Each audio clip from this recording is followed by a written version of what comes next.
pool with the floor issues. My vermiculite pool floor heaved and cracked in the deep end. Groundwater is coming up, delaying a new liner replacement. What does someone need to do if the vermiculite broke and they have to control groundwater and put in a new liner? So I guess a couple things. Obviously, the pool, if the vermiculite broke, popped up, whatever, then the water level must have been low for winter time or for a period of time, and it rained and you got a lot of water pressure underneath, which probably floated the liner and things. Usually, if you have a consistent groundwater problem, when a pool is new, oftentimes, I don't know if this is all the case, but oftentimes when a pool is new and there's a groundwater issue in building the pool, the builder will put some type of a pipe underneath with slits in it. A pipe and stone, so they can keep pumping the water out as they're building the pool. Now, what happens on occasion is if you don't have that assembly already underneath there, is every once in a while what will happen is it'll be a dry spring, the pool gets built, no problems, and then either it's a wet spring when you're wet period of time when you're trying to do work on the pool, or you're getting, the groundwater levels change based on construction going on around you, and all of a sudden you have a wet hole.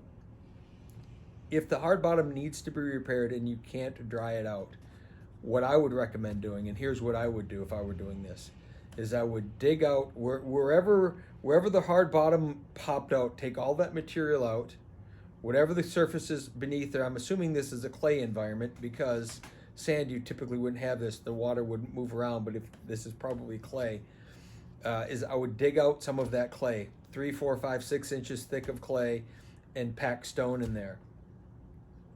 If the water is continual, what you may have to do as well, though, is you're going to sacrifice a submersible pump. Is I would dig a big enough hole, maybe right down at the bottom where the wall meets the floor, dig enough of a hole there that you could bury a pump and stone underneath, run the garden hose and the cord from the pump underneath the hard bottom, so up the wall, and stick it out the top and re-hard bottom with it running. And what will happen is it complicates the liner replacement a little bit because it takes an extra step. But if you take a garden hose and an extension cord sticking up, you redo the liner, pumps on so it's staying dry, you redo the liner, and of course wherever that comes out, you just kind of have to taper the liner around that until you get water level up. Say you get 6 inches of water in the shallow end of the pool, even a couple inches of water in the shallow pool, that's holding that deep end down. Then what you have to do is peel the liner back, climb upside down in there, just lean down in there without damaging the liner, cut the hose and cut the cord, and then patch over that spot. So right where the wall meets the hard bottom, you'll have the hose will come out there and the cord will come out there. You have to cut the hose, cut the cord, and then just cover that over, and then put your vacuum back on and fill the pool. So that's a one-time use. You'll never be able to use that again when you replace a liner in the future, because you've cut the cord on it and the hose. But that's the easiest way to do it if you don't have a line that's already under the pool used to dry that out, which you might. If there's an extra pipe sticking up that's capped or anything else by your equipment pad, you may have an extra line that was already, that you would have put a pump on that. They might have even had a pump on there when they were drying the pool out in the first place.